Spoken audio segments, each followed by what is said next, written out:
Podcast. Bonsoir mes chers amis. Je vous ai raconté la semaine dernière comment Arsène Lupin avait enlevé la fille de M. Gerbois, professeur au lycée de Versailles, pour obliger le brave homme à partager avec lui le million qu'il venait de gagner grâce à un certain billet de loterie. L'échange de la jeune fille contre les 500 000 francs a eu lieu chez maître Detinant, avocat, 25 rue Clapeyron. Mais, quand la police survient pour arrêter Lupin, il disparaît de l'appartement comme par enchantement, en compagnie d'une jeune fille blonde qui avait eu la charge de mademoiselle Gerbois pendant le temps qu'elle avait servi d'otage.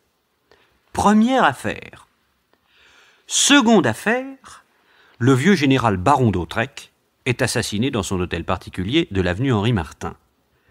Tout accuse sa demoiselle de compagnie, Antoinette Bréhat, car la jeune fille a les cheveux du même blond que ceux de la jeune femme dont je viens de parler. Et comme elle demeure introuvable, bien que portes et fenêtres de l'hôtel fussent demeurées hermétiquement closes. L'inspecteur Ganimard reconnaît encore, dans cette deuxième affaire, la signature de son vieil ennemi Arsène Lupin. Il est persuadé qu'Antoinette Bréhat, sa complice, a assassiné le baron pour lui voler le célèbre diamant bleu de la couronne de France, qu'il portait toujours en bague à son doigt. Mais à sa grande surprise, il constate que le diamant n'a pas été volé. Alors Ganimard s'acharne, car il ne comprend pas. Nous le retrouvons en conversation à la préfecture de police avec M. Dudouis, chef de la sûreté. Ah, mais dites-moi, Ganimard, je ne vous ai jamais vu aussi élégant. Il faut ce qu'il faut. Je reviens d'Hôtel Drouot, j'ai assisté à la vente copure chic de l'année. Ah, dans quel but? On mettait aux enchères le fameux diamant bleu qui a appartenu à ce pauvre général baron d'Hautrec assassiné par sa demoiselle de compagnie, Antoinette Bréhat. Ganimard, je vous défends de dire une chose pareille. Vous n'avez pas le droit d'accuser cette jeune fille tant que vous ne pouvez pas en faire la preuve. Oui, je le sais, chef. Mais à vous, je ne peux pas cacher ma conviction. La conviction n'est pas preuve. Alors, cette vente, beaucoup de monde? Ah oui, tout le gratin. 2 ministres, Caruso, les adoradins Caen Péplum, le grand-duc Vladimir, alors surtout le financier Herschmann, le roi des mines d'or, la comtesse de Crozon. Vous savez, cette richissime américaine dont la collection de diamants est célèbre dans le monde entier. Ah oui. Oh, ces deux-là ont mené une lutte féroce. Et finalement, qui l'a emporté? Herschmann et la comtesse sont restés seuls face à face à partir de 260 000. 270. 275. 280. 280 une fois, 2 fois. 300 000. La comtesse était toute pâle, une seconde d'hésitation. 305 000. Un grand silence, on se tourne vers le roi des mines qui demeure impassible, les yeux curieusement fixés sur une feuille de papier. 305 000 une fois, 2 fois. Herschmann ne bronche pas. 400 000, crie le financier, comme si le bruit du marteau venait de l'arracher un rêve. Ah ben, trop tard. Les diamants bleus venaient d'être adjugés à la comtesse de Crozon. On s'empresse naturellement autour d'Herschmann. Eh bien, mon cher, que s'est-il passé? Ma foi, je n'en sais rien. J'ai eu une minute de distraction. Est-ce possible? Mais oui, une lettre qu'on m'a remise. Cette lettre a suffi. Pour me troubler, oui, sur le moment. Garçon, Monsieur? police. C'est vous, je crois, qui avez apporté une lettre à M. Herschmann? Oui, monsieur. Qui vous l'a remise? Une dame? Où est-elle? Tenez, c'est cette dame là-bas qui a une voilette épaisse. Et qui s'en va? Oui. Je me suis précipité, mais il y avait tellement de monde que je n'ai pas pu la rattraper. Alors, je suis revenu dans la salle, je me suis présenté à M. Herschmann et je lui ai demandé de me montrer la lettre. La voici. Lisez. Le diamant bleu porte malheur. Souvenez-vous du baron d'Hautrec. Ah, ça, par exemple. Les mois passèrent. Et le matin du 11 août, l'inspecteur Ganimard reçut un coup de téléphone affolé de la comtesse de Crozon. Elle le suppliait de venir de toute urgence à son château dans la Somme. Elle lui envoyait d'ailleurs sa 40 chevaux, grâce à laquelle Ganimard put arriver à la propriété vers 2 heures de l'après-midi.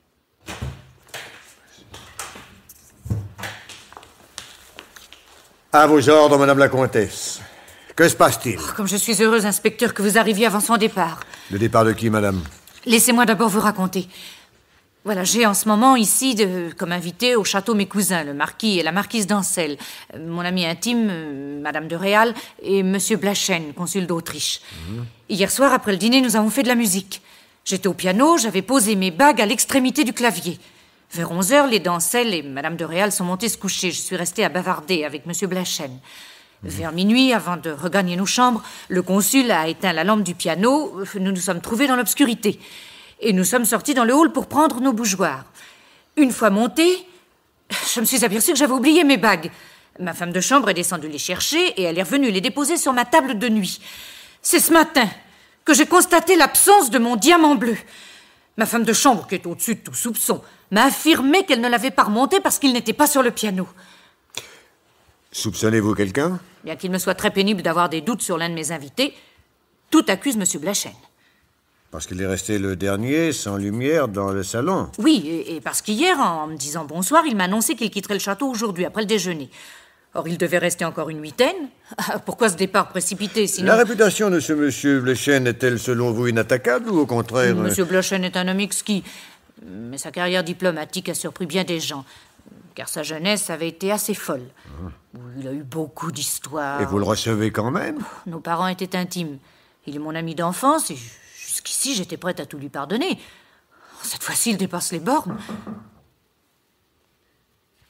Entrez! Monsieur le consul demande s'il peut faire ses adieux à Madame la comtesse. Que dois-je faire? Ces bagages sont-ils descendus? Monsieur le consul n'a qu'une valise. Elle est dans le hall. Bien. Alors, je vais vous demander, madame, de recevoir votre ami. Pendant ce temps, je visiterai sa valise. Blachène fut introduit dans le salon, tandis que Ganimard gagnait le hall par une autre porte. Il examina la valise avec le plus grand soin. Et 10 minutes plus tard, il réapparaissait au salon. Auriez-vous l'amabilité, madame la comtesse, de me présenter à monsieur le consul? Monsieur Ganimard de la Sûreté Générale. De la sûreté. Enchanté, monsieur. Vous connaissez probablement la raison de ma présence ici, dans ce château. Ah non? Je ne lui ai rien dit. Oui, ben qu'importe. Monsieur le consul sait fort bien qu'on a volé cette nuit le diamant bleu de madame de Crozon. Muriel, ce n'est pas possible. N'ayez pas l'air surpris, monsieur. Vous êtes parfaitement au courant. Moi? Mais pourquoi serais-je au courant d'une chose pareille? Parce que le voleur, c'est vous. Votre accusation est abominable, monsieur. Vous m'en rendrez raison. Monsieur l'inspecteur, auriez-vous trouvé une preuve? Hélas, oui, madame la comtesse. Vous avez la preuve que c'est moi qui ai volé ce diamant? Oui. Ce flacon de poudre dentifrice est bien à vous, n'est-ce pas? Oui. Oh, vous avez fouillé mes bagages. Oui, c'est mon métier. Veuillez examiner vous-même ce flacon, madame, et me dire ce que vous trouvez habilement caché au milieu de la poudre. Ma bague! Mon diamant bleu! Je suis obligé, monsieur le consul, de vous mettre en état d'arrestation. Mais c'est monstrueux! Je n'ai pas volé cette bague! Oh, mais attendez, monsieur l'inspecteur. Je commence à comprendre. Quoi donc? La comtesse de Crozon m'a confié il y a 2 jours que son mari la rendait affreusement malheureuse. Je lui ai conseillé de divorcer. Le comte l'a su, et c'est lui, j'en suis sûr, qui, pour se venger, a mis dans ce flacon qui m'appartient la bague de sa Oh, femme. ce n'est pas possible! Ah non, ça, je ne le crois tout de même pas capable d'une telle vilenie. Où est monsieur le comte? Il est très sauvage, un peu neurasthénique. Depuis l'arrivée de nos invités, il n'a pas voulu quitter sa chambre. Veuillez me montrer le chemin, madame. Je vais l'interroger immédiatement. Le comte de Crozon jura être totalement étranger à cette affaire. Et, jusqu'à plus ample informé, on dut placer le consul d'Autriche sous mandat d'arrêt. Pendant 2 jours, Ganimard enquêta au château, interrogeant les domestiques et les voisins et poussant ses investigations jusqu'aux pays environnants. Puis, il disparut. 1 semaine plus tard, il envoyait à la comtesse le télégramme suivant. Vous prie venir demain vendredi 5h au thé japonais, rue Boissy d'Anglas. Signé Ganimard.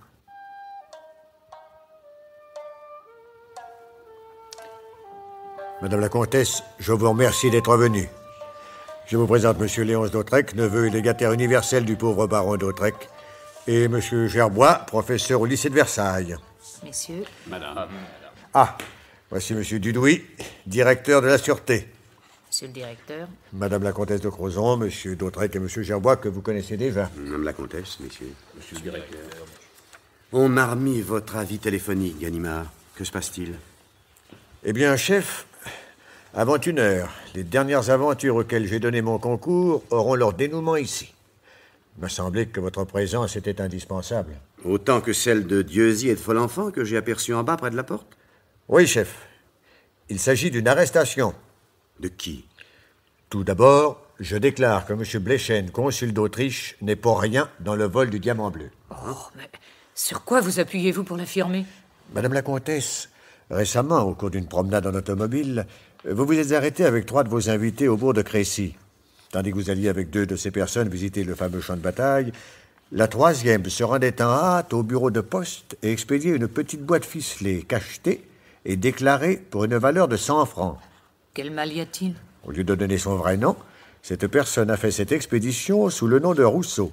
Et le destinataire de Paris, un certain M. Belou, a déménagé le soir même du jour où il recevait la boîte, c'est-à-dire la bague. Est-il possible? Ainsi vous accuseriez... Madame de Réal.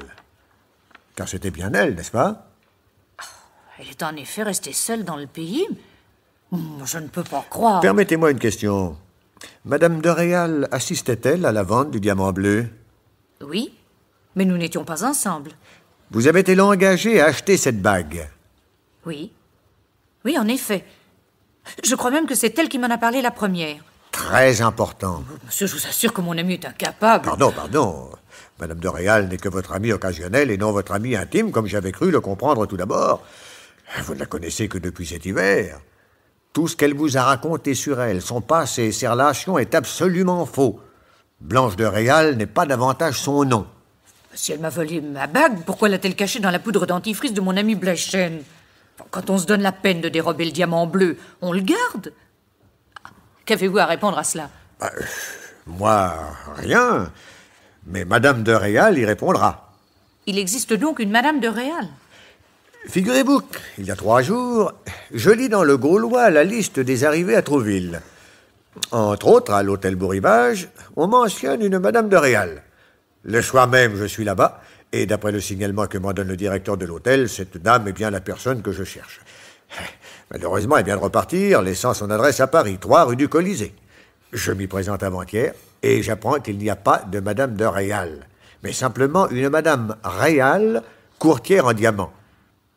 Hier, je sonne chez elle, et je lui offre, c'est un faux nom, mes services comme intermédiaire auprès de différentes personnes riches, éventuellement intéressées par des pierres précieuses. Aujourd'hui, nous avons rendez-vous ici avec elle pour une première affaire. Elle va venir? D'un instant à l'autre. Et vous êtes sûr que c'est... La Madame de Réal du château de Crozon. Ouais. J'ai des preuves irréfutables. Ah, mais je vois, du trottoir d'en face, l'inspecteur Folenfant qui me fait signe. C'est la dame qui arrive. Vite, Madame la Comtesse, Monsieur Dautrec et vous aussi, Monsieur Gerbois, veuillez passer dans la pièce voisine. Je vous appellerai en temps utile. Ah non, vous, chef, restez. Mais s'il arrive des clients... Non. J'ai retenu ces 2 cabinets particuliers. Personne ne montrera, sauf la dame blonde. La dame blonde? Oui, chef. La dame blonde elle-même. La complice d'Arsène Lupin. Je tenais à réunir devant vous les témoignages de ses victimes. Chut! La voici qui monte. Bonjour, madame. Entrez. Messieurs? Veuillez vous asseoir là-bas dans ce fauteuil. C'est nous qui resterons près de la porte. Mais, monsieur... Nous serions navrés de vous voir partir avant le moment que nous aurons décidé. Je ne comprends pas. Vous comprendrez tout à l'heure. Je vous présente l'ami dont je vous ai parlé. Il serait désireux d'acheter des bijoux, surtout des diamants. Vous êtes-vous procuré celui que vous m'aviez promis? Non, je ne sais pas, je ne me rappelle pas. Mais si. Cherchez bien. Une personne de votre connaissance devait vous remettre un diamant teinté. Alors, quelque chose comme le diamant bleu. Et je dis en rien, et vous m'avez répondu. Précisément, j'ai peut-être votre affaire. Vous souvenez-vous? Non, vraiment, Ah non, je vois que vous n'avez pas confiance en nous. Eh bien, je vais vous donner le bon exemple. Et vous montrer ce que je possède, moi. Le temps d'ouvrir mon portefeuille. Voilà qui est fait. Que contient cette petite enveloppe? Les cheveux? Oui. Des cheveux trouvés dans la main du baron d'Autrec assassiné. Des cheveux de sa demoiselle de compagnie, Antoinette Bréa. Mademoiselle Gerbois a reconnu que la couleur de ses cheveux était exactement la même que ceux de la dame blonde. Exactement la même, d'ailleurs, que les vôtres. Je ne comprends pas. Voici maintenant 2 flacons vides. Mais encore assez imprégnés de parfum pour que mademoiselle Gerbois ait pu reconnaître celui de la dame blonde. Or, l'un de ces flacons provient de la chambre de Madame de Réal au château de Crozon, et l'autre de l'appartement que vous occupiez à l'hôtel Beau Rivage à Trouville. Mais monsieur... Voici enfin 4 feuilles de papier. Et sur celle-ci, il y a un spécimen de l'écriture d'Antoinette Bréat. Cet autre est le billet même adressé par une mystérieuse dame au financier Herschmann au cours de la vente du diamant bleu à l'hôtel Drouot. Et ce 3e papier a été écrit par Madame de Réal lors de son séjour au château de Crozon. Enfin, ce 4e est celui sur lequel vous avez inscrit vous-même pour l'hôtel Beau Rivage votre adresse de Paris. Comparez les 4 écritures. Elles sont identiques. Vous êtes fou, monsieur. Que signifie tout cela? Ça signifie, madame, que la dame blonde, la complice d'Arsène Lupin, c'est vous. Moi? Ah, inutile de nier. J'ai ici des témoins qui vont vous confondre. Puisque je viens voir. Monsieur l'inspecteur? Vous reconnaissez bien, n'est-ce pas, la personne qui a enlevé votre fille et que vous avez vue chez Maître de Tinan? Ah, non, monsieur l'inspecteur. Hein? Enfin, comment ça? Madame a la même couleur de cheveux que la dame blonde, mais elle ne lui ressemble pas du tout. Voyons, c'est impossible. Je vous assure. Ah ben, Monsieur Dautrec, approchez, voyez-vous? Vous reconnaissez bien Antoinette Bréat? J'ai vu souvent la demoiselle de compagnie chez mon oncle. Je peux vous affirmer que ce n'est pas madame. Quant à moi, je suis navré, monsieur Ganimard, mais cette personne n'est pas madame de Réal. C'est pas possible! Si. Vous vous liguez contre moi, vous liguez contre moi! Ganimard, je la connais. Vous perdez la tête. Veuillez nous excuser, madame, il y a là une confusion que je déplore vivement. Mais ce que je ne saisis pas bien, c'est votre trouble depuis que vous êtes ici. Mais j'avais peur, monsieur. Il y a plus de 100 000 francs de bijoux dans mon sac. Et vos manières étaient si étranges. Ganimard, vous avez pris vos informations avec une bien coupable légèreté. Vous viendrez vous en expliquer tout à l'heure dans mon cabinet. Mais j'entends que vous vous appelez monsieur Ganimard. Avec moi, vous aviez donc pris un nom d'emprunt. Oui, madame. Vous êtes bien monsieur Justin Ganimard. Oui, pourquoi? Voici une enveloppe que j'ai reçue au courrier de ce matin. Non. Monsieur Justin Ganimard, au bon soin de Madame Réal. Vous permettez? Oh! Ça alors? De qui est cette lettre? Oh, d'Arsène Lupin. Eh bien, venez à l'écart. J'ai comme un pressentiment que pour vous, il vaudrait mieux lire cette lettre loin de tout le monde.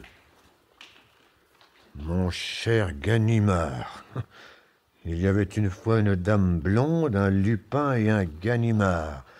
Or, le mauvais Ganimard voulait faire du mal à la jolie dame blonde, et cela, le bon Lupin ne le voulait pas. Aussi, le bon Lupin, désireux que la dame blonde entrât dans l'intimité de la comtesse de Crozon, lui fit-il prendre le nom de Madame de Réal, qui est celui, ou à peu près, d'une honnête commerçante dont les cheveux ont exactement la même couleur dorée. Et le bon Lupin se disait, si jamais le mauvais Ganimard est sur la piste de la dame blonde, combien il pourra m'être utile de le faire dévier vers l'honnête commerçante. Une petite note envoyée aux Gaulois sur les arrivées à Trouville, un flacon de parfum oublié volontairement par la dame blonde à l'hôtel, le nom et l'adresse de Madame Réal écrit par la dame blonde pour l'hôtel Beau Rivage, et le tour est joué. Ganimard tombe dans le panneau. Sans rancune, j'espère, vieux frère. Transmets mon bon souvenir à cet excellent monsieur Dudouis, signé Arsène Lupin. Mais il sait tout! Il fait même des choses que je n'ai dit à personne. Alors, calmez-vous, mon vieux, calmez-vous. Nous en reparlerons. En attendant, je file à l'anglaise. Et je reconduis Madame Réal à son domicile. Nous lui devons bien ça. Oh, je suis déshonoré. Ouais, dans tout ceci, monsieur Ganimard, il résulte que nous ne sommes pas plus avancés qu'avant. Ah, pardon! Mon enquête a établi que la dame blonde est l'héroïne indiscutable de cette histoire. C'est un pas énorme. Qui ne sert à rien. Le problème, au contraire, n'en paraît plus obscur. La dame blonde tue pour voler le diamant bleu et elle ne le vole pas. Elle le vole et c'est pour s'en débarrasser au profit d'un autre. Je n'y peux rien, monsieur Mais Dautrec. quelqu'un pourrait peut-être... Mais, que voulez-vous dire? Il y a un homme, un seul après vous, monsieur Ganimard, qui serait capable de combattre Arsène Lupin et de le réduire à merci. Accepteriez-vous que nous appelions à l'aide Herlock Sholmes? Mais, madame... Écoutez, tous ces mystères me bouleversent. Je veux voir clair. Monsieur Gerbois et monsieur Dautrec ont la même volonté. Mais oui, nous nous sommes mis d'accord pour nous adresser au célèbre détective anglais.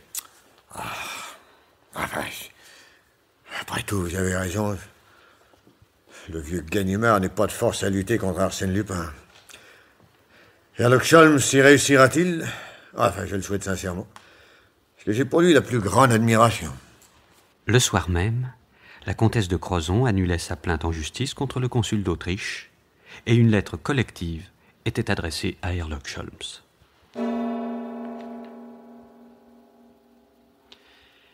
De temps en temps, mon ami Arsène Lupin m'envoyait un pneumatique pour m'inviter à dîner.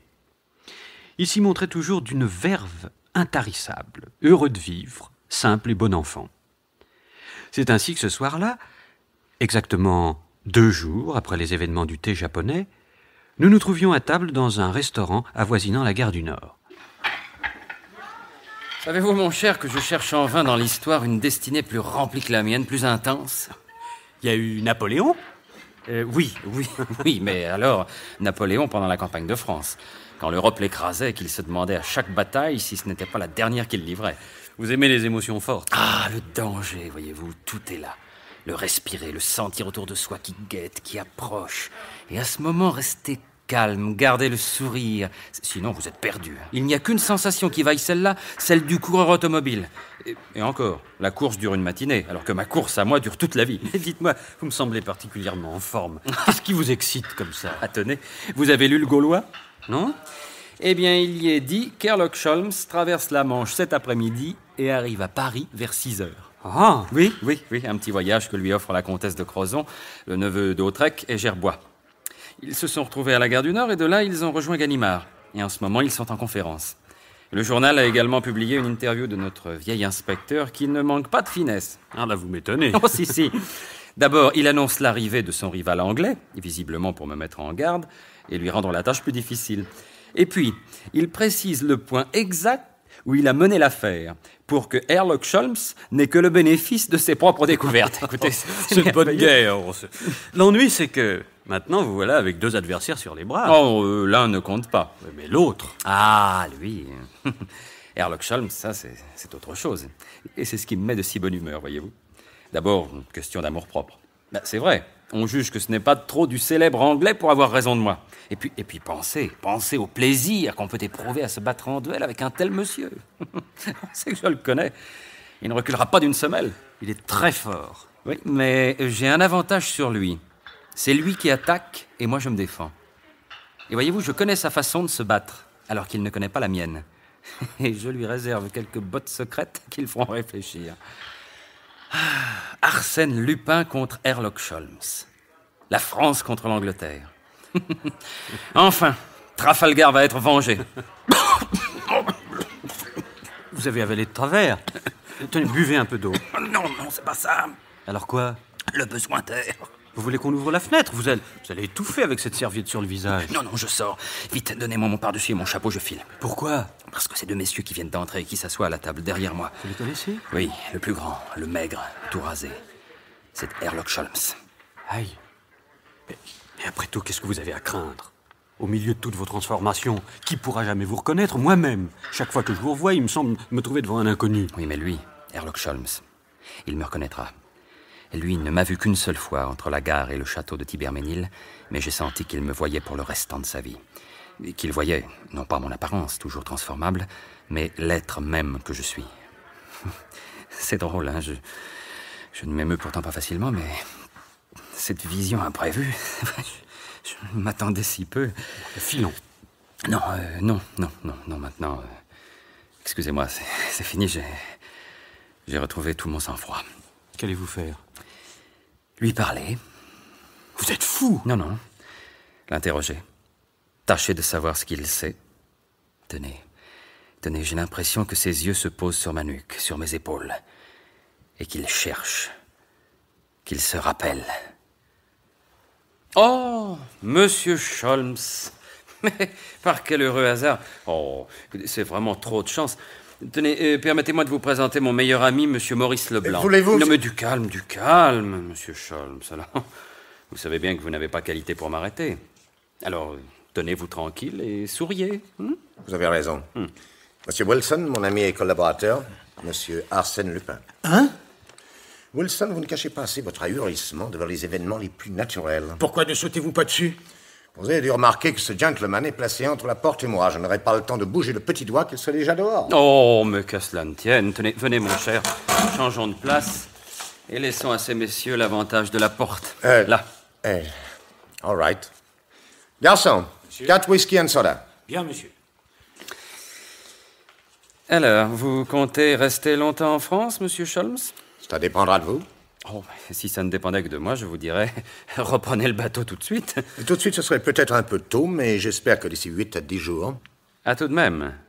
Vous êtes si pressé que ça? J'ai tant de choses en train. Le vol de la banque anglo-chinoise, l'enlèvement de Lady Eccleston.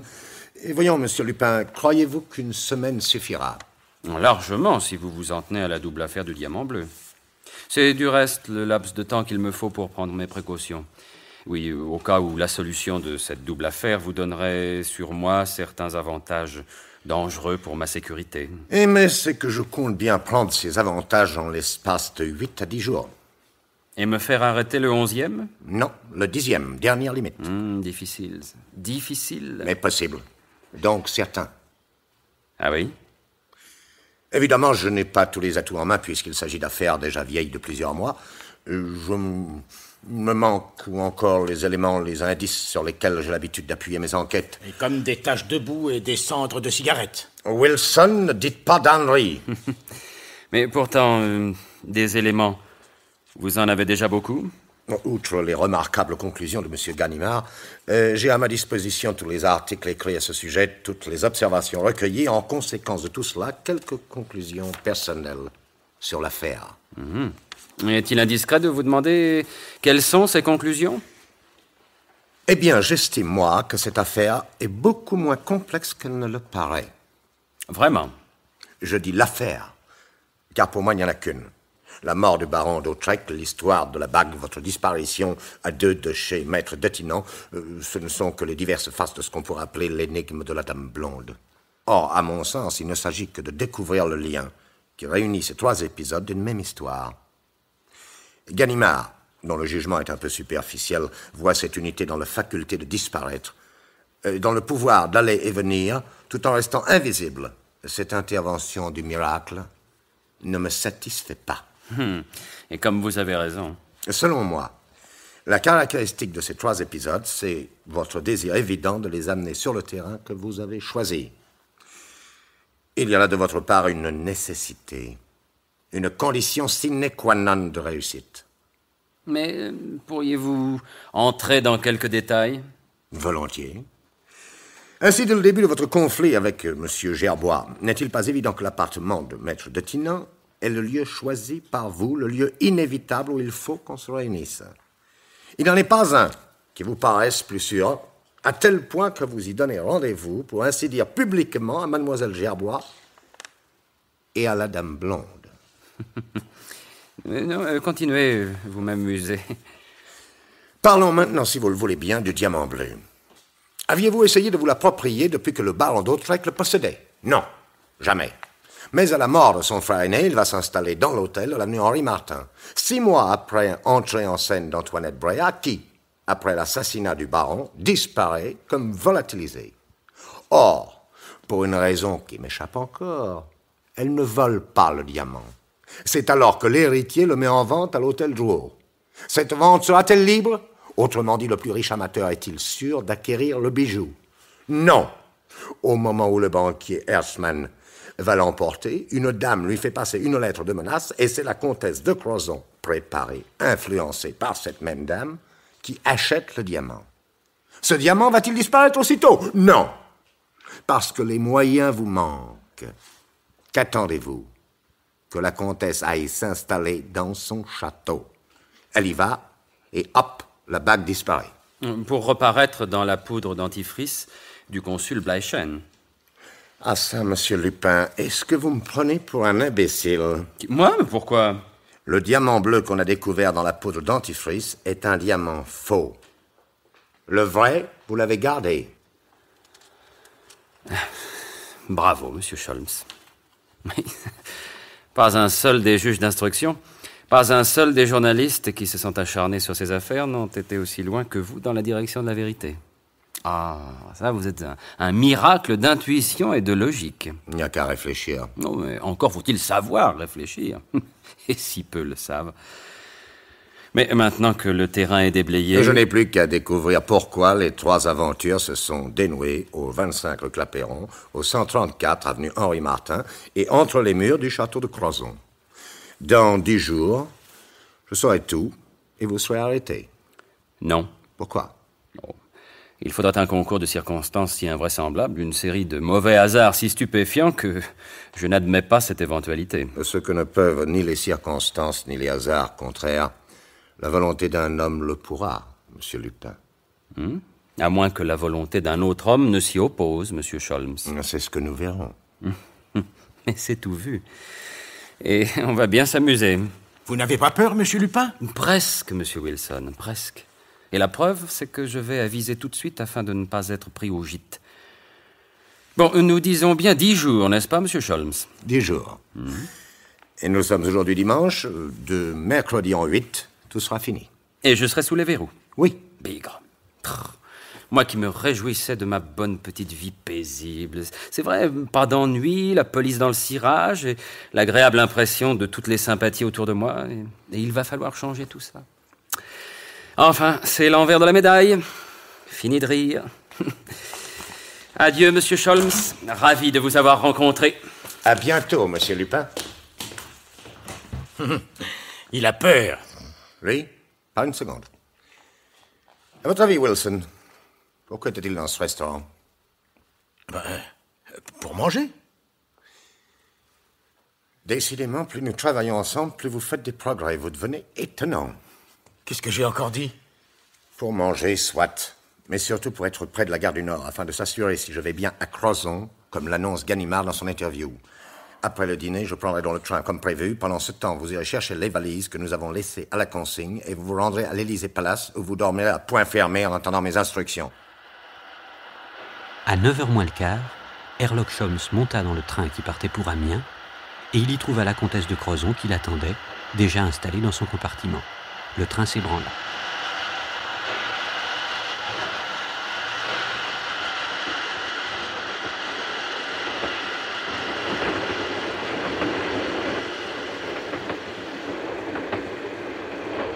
Vous avez votre bague, madame?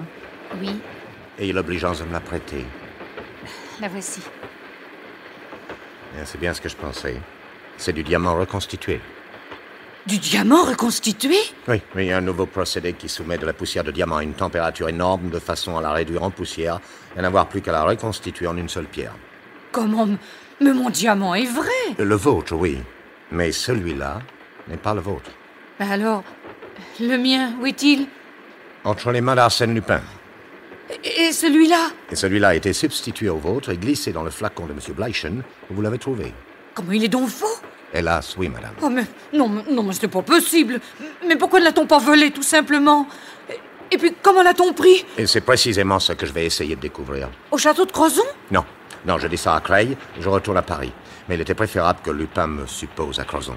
Cependant, Monsieur Que Sholmes... vous importe, madame. L'essentiel, c'est votre bague, n'est-ce pas? Oui. Eh bien, soyez tranquille. J'ai pris tout à l'heure un engagement beaucoup plus difficile à tenir.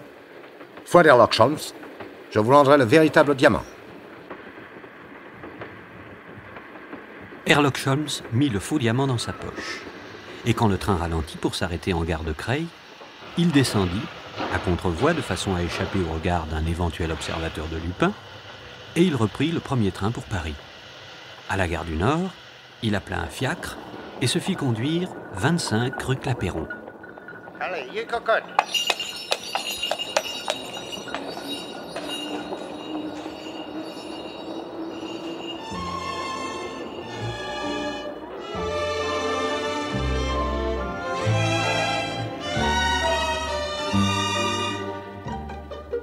Dans la série Les aventures d'Arsène Lupin, vous venez d'entendre, adapté par Jean Marcillac d'après le roman de Maurice Leblanc, Arsène Lupin contre Herlock Sholmes, la Dame Blonde, 2e épisode. C'est une production de Maurice Renaud. Prise de son, René Cambien. Bruitage, Henri Saint-Georges. Assistant, Jacques Béraud. Réalisation, Abder Isker. Avec, dans le rôle d'Arsène Lupin, Michel Roux. Ganimard, Lucien Rimbaud. Herlock Sholmes, Jacques Berthier. Monsieur Gerbois, Henri Nassier. Bleichen, Marcel Lestan. Wilson, Clément Béram. avec Pierre Gallon, Henri Djanik, Jacques Berger. Et Jean Marchas, sociétaire de la Comédie Française, dans le rôle de M. Dudouis, chef de la Sûreté, avec Geneviève Brunet, Madame Réal, et Gisèle Casatsu, sociétaire de la Comédie Française, dans le rôle de la comtesse de Crozon, le conteur Robert Marcy.